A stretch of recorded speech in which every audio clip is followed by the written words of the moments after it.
Hey there, it's David H. Lawrence the 17th, and every so often it comes up both in discussion groups of listeners of audiobooks as well as discussion groups of narrators, producers, and people who work in the business of audiobooks. This whole notion of changing the speed of playback.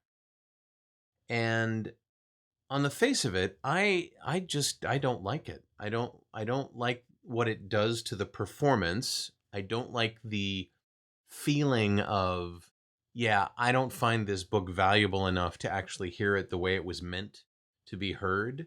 I don't have the time for this. I mean, that's kind of what that feels like to me.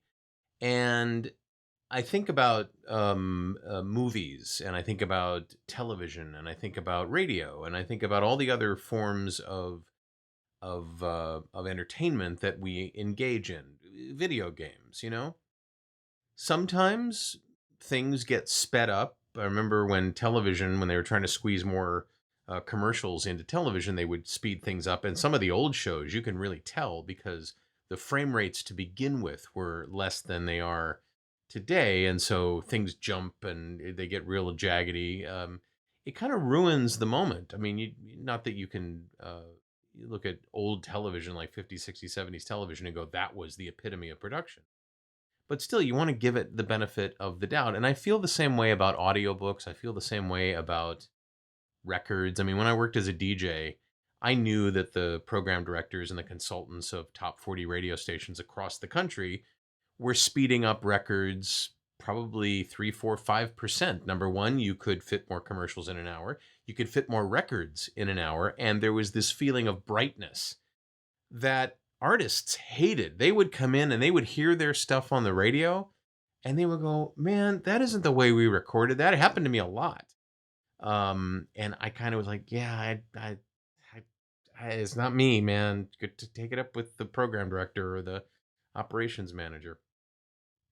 So when I think about audiobooks and I think about, we all are pressed for time and all that sort of thing, but it just doesn't sit well with me that people have this attitude that it's just fine to do that. And I know it's Audible's fault. They added it to their player, their app. Certainly there were players long before there were apps that had variable speed on them and you could speed things up. I just don't like it. And I'd like to suggest that you not do it. I don't want to tell you how to listen to your stuff, but I just feel like you're gonna do damage. Even if it's a little tiny bit, you're gonna do damage to the performance. And maybe that doesn't matter to you. Maybe you're just listening to an audiobook for the information. Maybe it's a nonfiction book. You don't really care about the performance. But I know when I'm recording a nonfiction audiobook, I'm about to start one for Penguin Random House, I want to know that I've chosen a pace and a style that makes it the easiest for my audience to accept and assimilate what I'm saying about the subject at hand. So I don't even know that it applies to nonfiction. What are your thoughts? Let me know.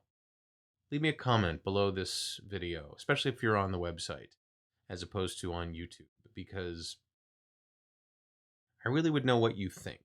And I'd also like to know, if you're a performer of audiobooks, what you think about the fact that somebody may be making you sound like a chipmunk. They're certainly not. I would think that if they look at the controls used in the Audible app, because they can track what controls are used, I would think that the speed up controls are used thousands of times more often than the slow down controls, right?